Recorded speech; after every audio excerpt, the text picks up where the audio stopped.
Hello friend, हमारी आज की कहानी है जीवन संगिनी। नताशा, मेरी बात तो सुनो। मेरे घर वालों ने मेरा रिश्ता तय कर दिया है। तुम एक बार हाँ कह दो तो हम लोग यहाँ से कहीं दूर जाकर अपना घर बसा लेंगे। कुणाल ने नताशा को समझाते हुए कहा। मुझे फर्क नहीं पड़ता, कहीं भी शादी करो, नताशा ने कहा। तो तुम अपना फैसला ले चुकी हो? कुणाल ने लगभग हार मानते हुए पूछा। मैं अपना फैसला पहले ही ले चुकी हूँ। जिस इंसान की माँ मेरी शादी से पहले ही इतनी बेइज्जती कर सकती है तो शादी के बाद क्या करेगी? नताशा ने कहा। मुझे उस बात के लिए बहुत अफसोस है, लेकिन उसके लिए तुम मुझे क्यों सजा दे रही हो? तुम जानती हो ना कि मैं तुमसे कितना प्यार करता हूँ। कुणाल का चेहरा लगभग उतर चुका था। हाँ तो ठीक है ना, तुम्हें मेरे और अपनी माँ में से किसी एक को चुनना होगा। अगर तुम मुझे चुनते हो तो मैं आज ही तुमसे शादी कर लूंगी, लेकिन तुम्हें अपनी माँ को हमेशा के लिए छोड़ना होगा। और अगर तुम अपनी माँ को चुनते हो तो मुझे आज की आज ही भूल जाओ, नताशा ने कहा। ये तुम मुझसे किस तरह की शर्त रख रही हो? तुम्हें पता है कि मैं तुम दोनों में से किसी को भी नहीं छोड़ सकता, कुणाल ने कहा। हाँ तो तुम तुम्हारी माँ की पसंद की हुई लड़की से शादी कर लो, नताशा ने कहा और वहां से चली गई। कुणाल उसे बस अफसोस से देखता रह गया। कुणाल की शादी को अब बस कुछ दिन ही बचे हुए थे, लेकिन वो ऐसे ही गुमसुम सा रहता था। उसके और नताशा के बारे में घर में सभी को पता था। आप कुणाल से बात क्यों नहीं करते? उसे समझाइए कि नताशा जैसी लड़की कुणाल के लिए बिल्कुल ठीक नहीं थी, कुणाल की भाभी शिप्रा ने अपने पति निशान से कहा। इसकी समझ में भी अभी कुछ नहीं आएगा, एक बार शादी होने दो, उसके बाद ये खुद ही सुधर जाएगा, निशान ने कहा। तो फिर शिप्रा ने कुछ नहीं कहा। कुणाल बेटे, समझने की कोशिश कर। जो लड़की निशा मैंने तेरे लिए देखी है वो बहुत अच्छी है, देखना वो बहुत अच्छे से घर संभाल लेगी, कुणाल की माँ ने कहा। तो कुणाल कुछ नहीं बोला। आखिर शादी का दिन भी आ गया। कुणाल ने आखिरी वक्त तक नताशा को कांटेक्ट करने की कोशिश की, लेकिन नताशा ने उसका फ़ोन नहीं उठाया। कुणाल की शादी हो गई। आज उसकी पहली रात थी। निशा बिस्तर पर सिकुड़ हुई बैठी थी। उसका दिल बहुत तेज धड़क रहा था। तभी कुणाल कमरे में आया। उसने बहुत ज़्यादा शराब पी रखी थी। उसने पास आकर निशा का घूंघट उठाया। नताशा, तुम आ गई मेरे पास? कुणाल ने जैसे ही नशे में ये कहा, वैसे ही निशा का चेहरा उतर गया। कुणाल को नशा बहुत ज़्यादा था। कुछ ही देर बाद उसे नींद आ गई और वो वहीं बिस्तर पर गिरकर सो गया, लेकिन निशा की आंखों से नींद गायब हो चुकी थी।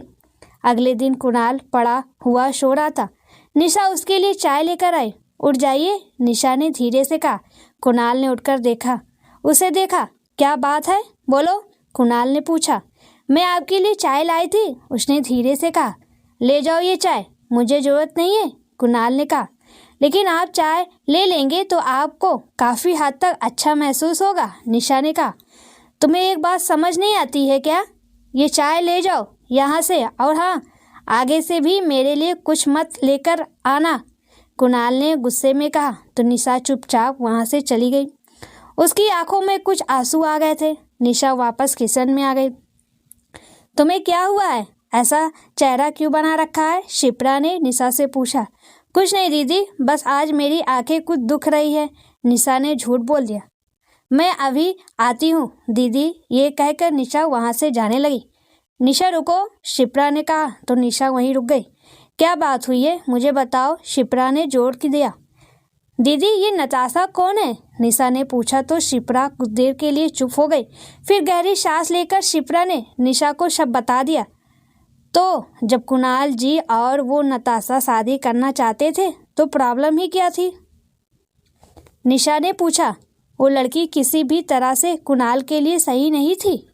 उसका व्यवहार बहुत ही खराब था, इसलिए मम्मी ने एक दिन उसको अच्छे से समझा दिया था और तभी ये फैसला हो गया था कि वो लड़की इस घर में नहीं आएगी, शिप्रा ने कहा।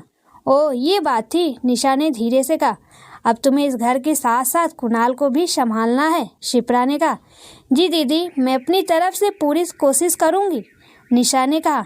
धीरे धीरे निशा ने सारा घर संभाल लिया, लेकिन कुणाल को संभाल पाना उसके लिए मुश्किल ही रहा। वो रोज ही घर पर नशा करके आता और हंगामा करता था।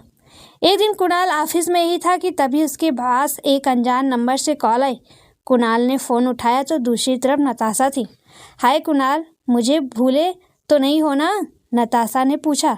तुम्हें कैसे भूल सकता हूँ नताशा, ऐसा कोई दिन नहीं जाता होगा जिस दिन मैं तुम्हें याद ना करता हूँ, कुणाल ने कहा।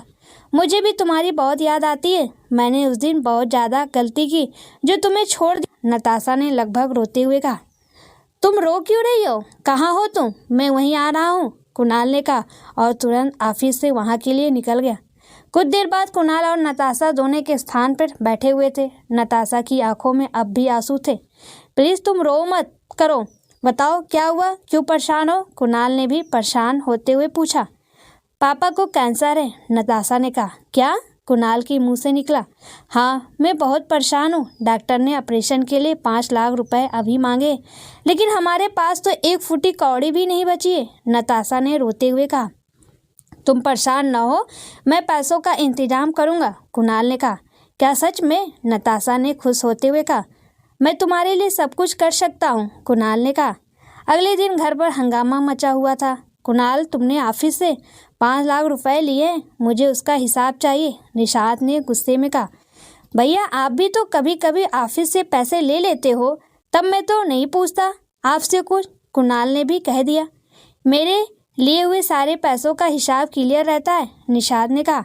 भैया, सिर्फ 5 लाख रुपए की बात है। अगर आपको इतना ही बुरा लग रहा है तो मैं अपने कंपनी की हिस्सेदारी में से 5 लाख रुपए अभी जमा करा देता हूँ, कुणाल ने कहा।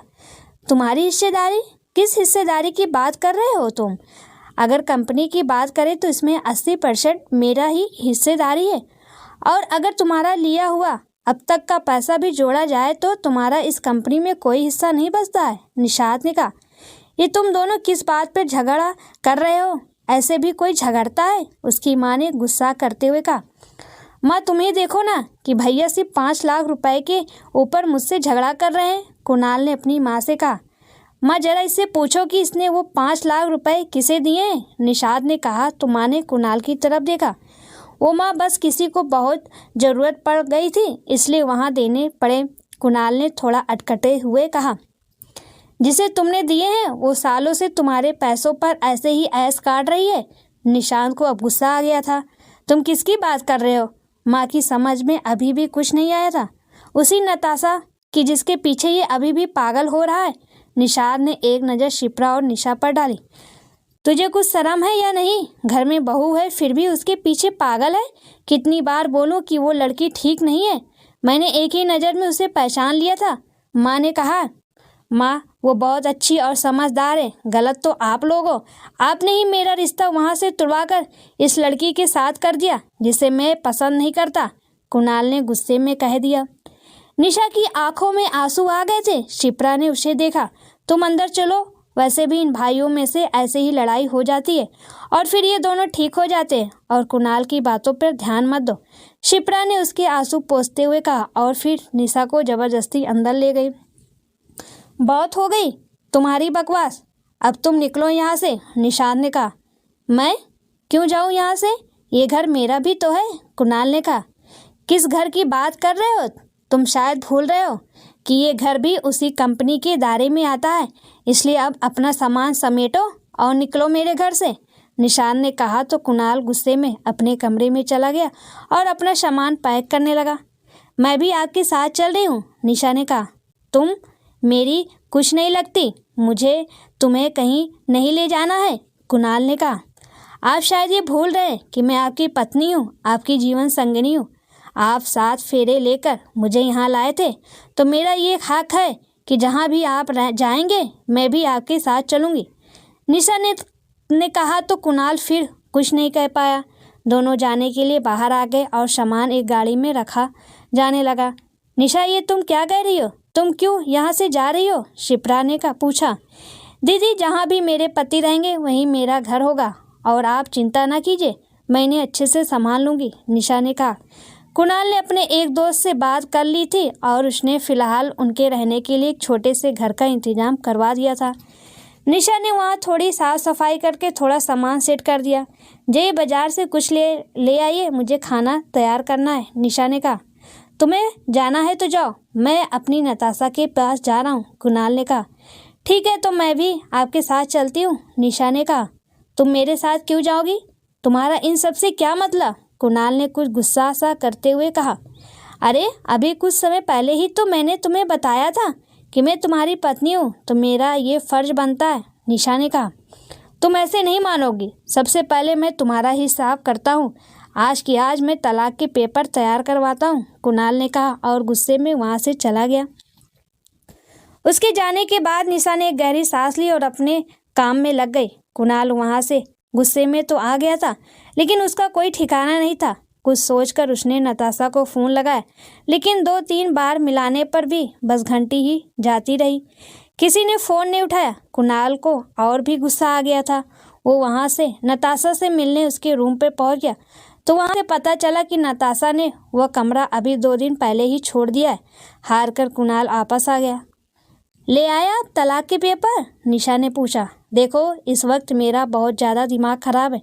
मेरा और दिमाग ख़राब मत करो, कुणाल ने गुस्से में कहा। खाना तैयार है, अगर आप कहो तो मैं आपके लिए खाना लगा दूं, निशा ने पूछा। कुणाल को भूख तो लग रही थी, लेकिन वो कहना नहीं चाहता था। निशा उसे देखकर सब समझ गई। वो खाना एक प्लेट में लगा कर ले आई। खाना खा लीजिए, निशा ने कहा, तो कुणाल ने चुपचाप खाना खा लिया। आपने सोचा है कि अब क्या करेंगे? कुछ देर बाद निशा ने पूछा। करना क्या है? अपने ऑफिस जाऊंगा, कुणाल ने कहा। कौन से ऑफिस? वहाँ तो अब आपका कुछ भी नहीं रहा है, निशा ने पूछा। तो कुणाल थोड़ी देर के लिए सोच में पड़ गया। मेरी नताशा के बहुत सारे लोग जानने वाले हैं, वो मेरी कहीं जॉब लगवा ही देगी। अब तुम जाओ, मुझे नींद आ रही है। ये कहकर कुणाल चुपचाप एक तरफ को मुँह करके सोने की कोशिश करने लगा, लेकिन अब भी उसके दिमाग में नताशा ही चल रही थी। अगले दिन सुबह ही कुणाल तैयार होकर घर से निकल गया। उसने कुछ जगह कोशिश भी की, लेकिन उसे कहीं भी नौकरी नहीं मिल पाई, क्योंकि उसके पास वो एक्सपीरियंस नहीं था जो कि वो इंटरव्यू में जवाब दे पाता।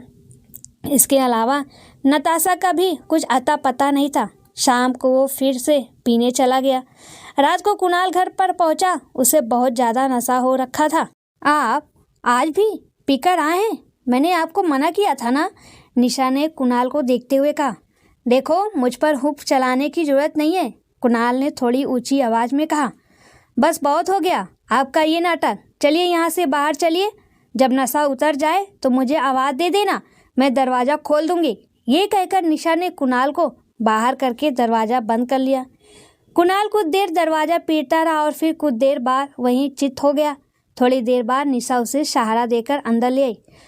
सुबह जब कुणाल की नींद खुली तो उसने देखा कि निशा कहीं जाने के लिए तैयार हो रही है। उसका सिर अब भी घूम रहा था। निशा ने कुणाल को देखा। चाय केतली में रखी हुई है और वहाँ कुछ ब्रेड रखे हुए हैं, खा लेना, निशा ने कहा। तुम कहाँ जा रही हो? कुणाल ने पूछा। जॉब तलाशने, क्योंकि आपको तो बस अपने पीने की फिक्र है, तो अब मुझे ही कुछ दिखना पड़ेगा, निशा ने कहा। तुम्हें लगता है कि जब मुझे कोई जॉब नहीं मिली तो तुम्हें जॉब मिल जाएगी?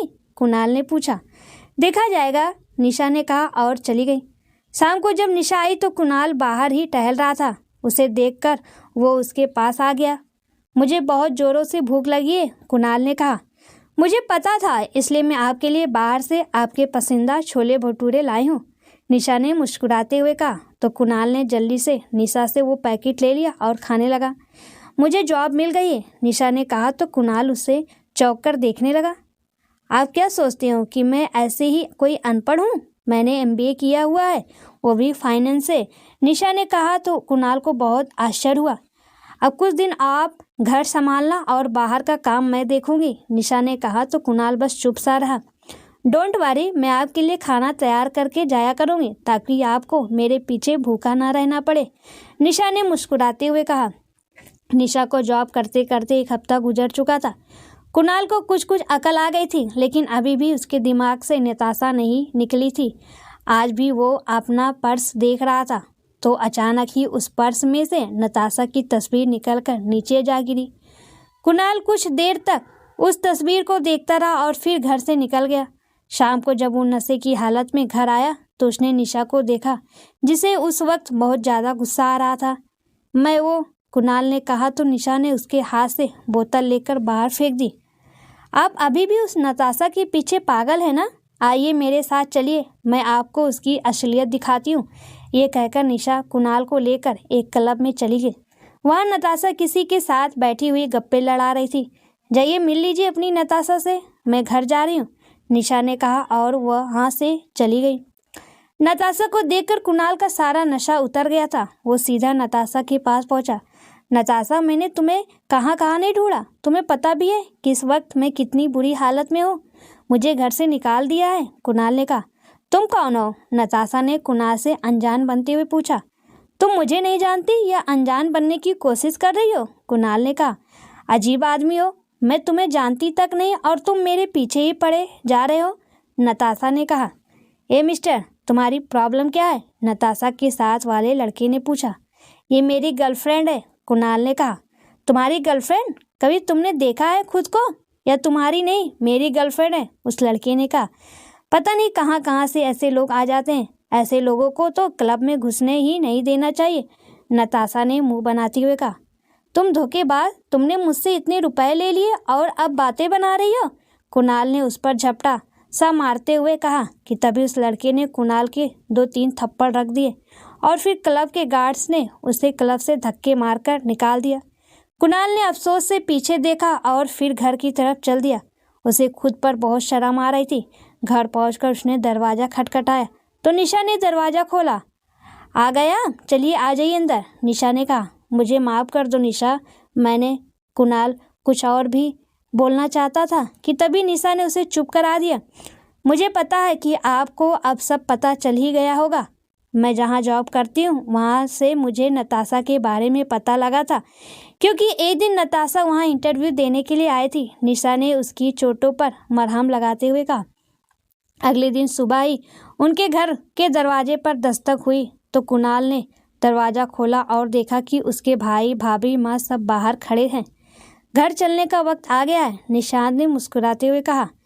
लेकिन उस घर में तो मेरा कुछ हिस्सा ही नहीं है, कुणाल ने कहा। तुम्हारा नहीं है, लेकिन तुम्हारी निशा का है, जो तुम्हारी जीवन संगनी है, शिप्रा ने मुस्कुराते हुए कहा। तो निशा भी बाहर आ गई। पापा की वसीयत के हिसाब से तुम्हारी शादी के बाद कंपनी का कुछ हिस्सा तुम्हारी जीवन संगनी को मिलना था और ये जॉब भी हमारी ही कंपनी में कर रही थी, निशांत ने कहा। इतना सब कुछ हो गया और तुमने मुझे बताया नहीं, कुणाल ने पूछा। वो इसलिए क्योंकि कुछ ज़रूरी बातें थी जो आपको सीखनी थी और कुछ सिखानी भी थी, निशा ने मुस्कुराते हुए कहा। तुम मेरी सच्ची साथी हो। तुमने जो किया है वो सिर्फ एक पति कर सकती है। सिर्फ तुम ही मेरी जीवन संगनी हो और हमेशा बनी रहोगी, कुणाल ने मुस्कुराते हुए कहा। फिर दोनों अपने घर जाकर खुशी खुशी सब लोग मिलकर खुशी से रहने लगे। सच में दोस्तों, पत्नी की जगह कोई नहीं ले सकता, क्योंकि एक पत्नी होती है जो अपने पति के दुख सुख में हमेशा साथ चलती है, न कि कोई गर्लफ्रेंड।